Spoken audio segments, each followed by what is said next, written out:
that NASA has detected a fleet of military spacecraft in our solar system, and the Earth will be attacked within a year. To be precise, aliens will invade in September 2017.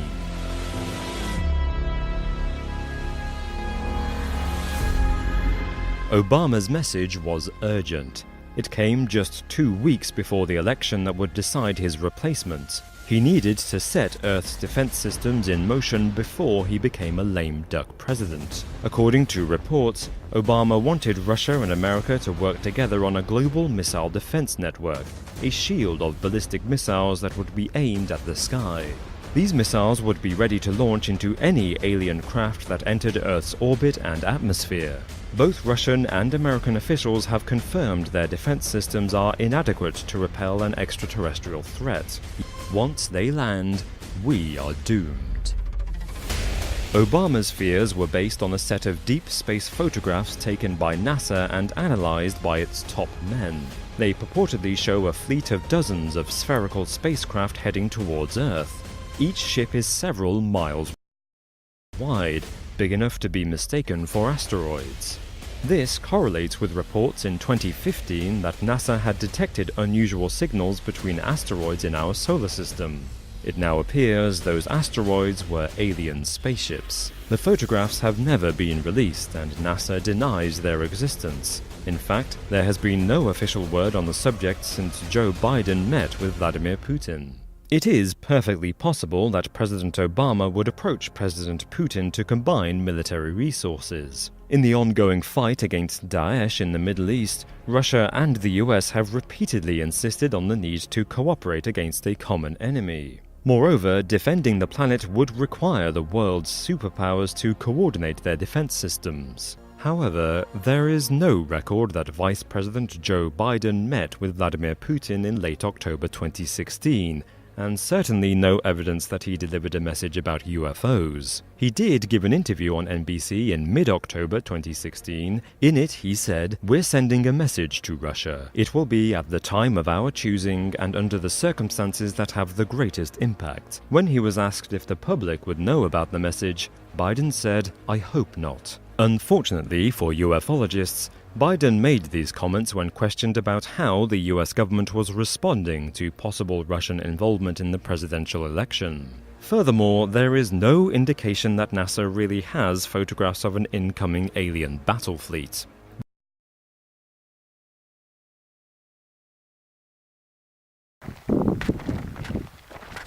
Oh, fuck! Fuck! Close the trunk! Close the trunk! Where'd it go? Did you fucking see that? Did you fucking see that? Just fucking go, go, go, go, go, go, go, go, go! Where did that fucking go? Did you fucking see that? Were you looking out the front just now? Were you looking out the front window?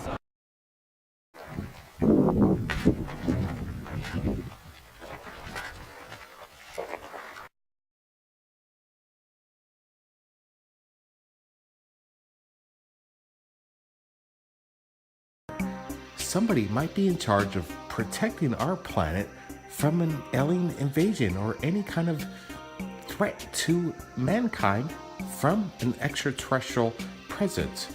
If you're just now jumping on the internet today, you might have heard this by now.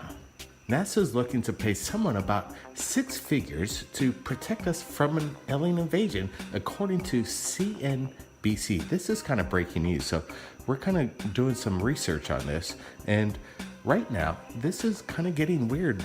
Somebody qualified for this position should have got the job, but they're seeking out the public.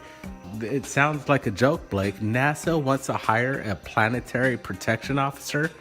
Okay, give me a break. If they want to do that, they should have reached out to experts, or they shouldn't just be soliciting the public. Absolutely, Brent. They're stating that spacecraft's astronauts don't contaminate or damage other planets, nor bring any harmful microbes, bacteria back to Earth. But I guess protecting Earth from aliens is a pretty cool title. Yeah, this is according to Michael Dotson, and he's reporting for Fans Seated. But for those of you who are interested in applying, just head over to the job listing and check it out. It's a mysterious job. Now, they just won't hire anybody though. They're looking for qualified applicants, and they must not only have engineering experience, but a bachelor's degree in physical science, mathematics, or engineering at the top. So you better be smart.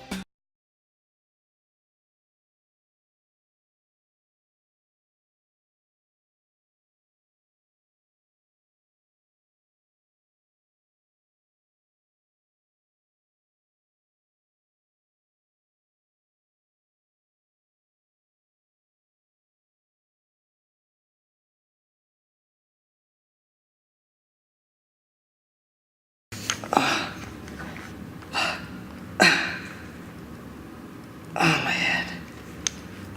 Fuck, where the fuck am I?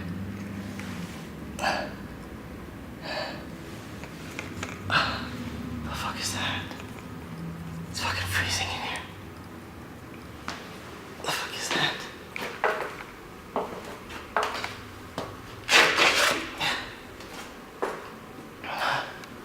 Oh, God.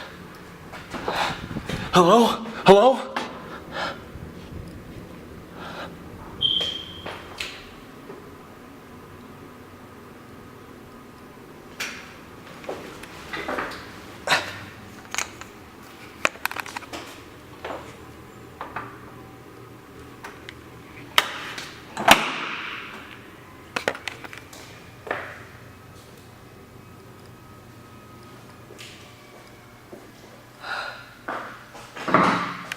Shit.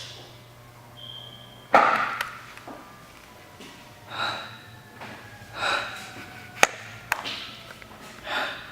hear fucking sirens. Hello? Somebody in there?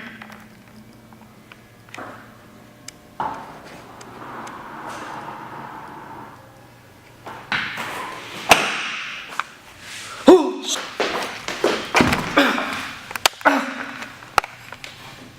Oh!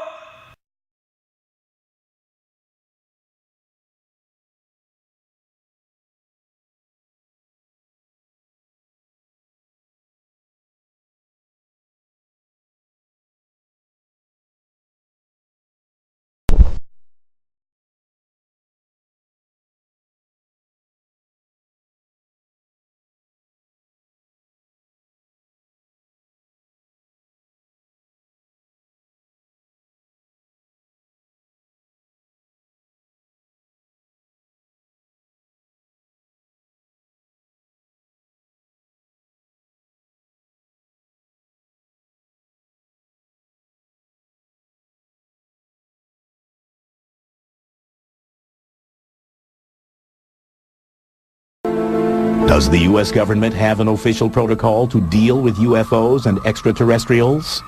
Yes, it does. And it's outlined in the Joint Army-Navy-Air Force publication number 146. Also known as JANAPS, this 32-page document was written in 1950 during the Cold War and outlines detailed protocol for encounters with unidentified flying objects.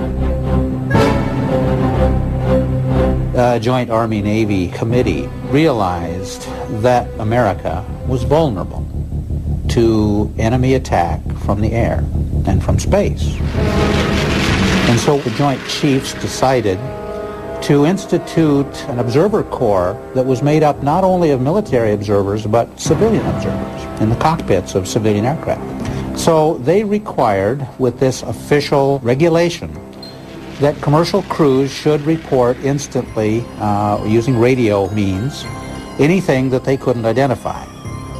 And it was defined very broadly, but one of the categories was UFO, unidentified flying objects. While commercial pilots are not required to read JANAP 146, FAA regulations do mandate that the document be kept at all air traffic control facilities. Reports filed under the JANAP 146 rules are called SIRVIs, or Communications Instruction for Reporting Vital Intelligence Sightings. The regulations cover both instantaneous radio communications and after-incident reports. They say what to report, which includes UFOs. They say how to report them, and they say what to include in your report, including size, shape, speed, and so on.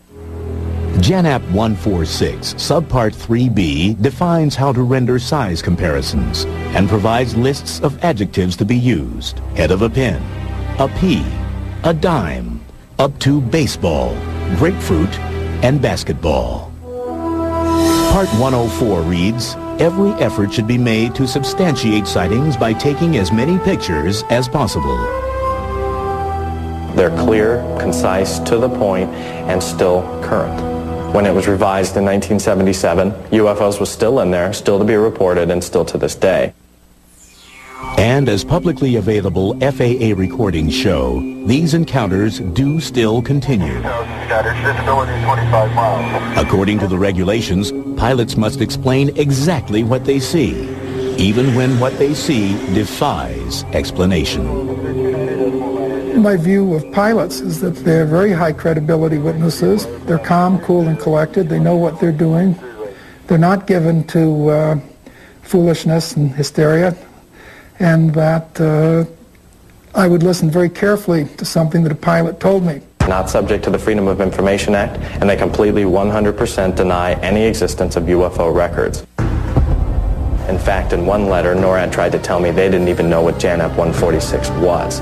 And in JANAP 146, in black and white, says NORAD as the retrieval agency for these UFO reports. The other thing about JANAP 146 has to do with penalties that you would incur if you were to report this through non-official channels. These penalties were severe. They included imprisonment and I think a $10,000 fine. Mighty big incentive to keep your mouth shut.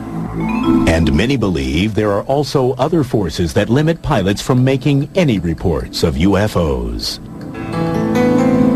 I think there's tremendous pressure just in society in general that discourages people from bringing up things that are considered paranormal, UFOs, flying saucers being one of them. This breeds secrecy. Secrecy breeds distrust.